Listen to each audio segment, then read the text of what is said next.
ब्रह्मा आदि सृष्टि का वर्णन शौनक बोले। आपने परमार्थ प्रदान करने वाले सनत कुमार एवं व्यास जी का संवाद रूप जो महान आख्यान कहा उसे मैंने सुन लिया। अब जिस प्रकार ब्रह्मा की सृष्टि उत्पन्न हुई उसे मैं सुनना चाहता हूँ।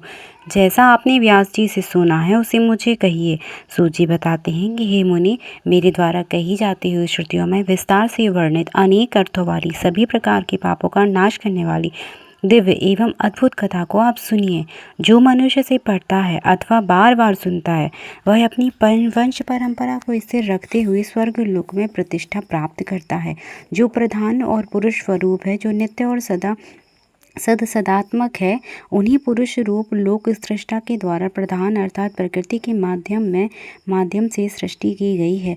हे मुनिश्रेष्ठ, नारायण परायण तथा अमित तेजस्वी उन ब्रह्मा को सभी प्राणियों को सृष्टि करने वाला जानिए। हे मुनिश्रेष्ठ, जिनसे सभी पवित्र कल्पों की सृष्टि हुई और जिनसे सब कुछ पवित्र होता है, उन स्वयंभू को नमस्कार। उन हिरण्यगर्भ पुरुष परमेश्वर को नमस्कार करके मैं इस सर्वश्रेष्ठ सृष्टि का वर्णन कर रहा हूँ।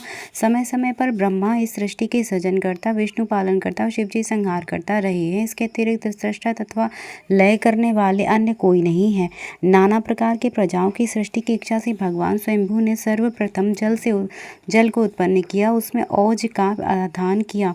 जल को नार कहा जाता है क्योंकि वह नर से उत्पन्न हुआ है। वह जल पूर्व समय में भगवान का आश्रय हुआ था, तभी नारायण कहे गए हैं।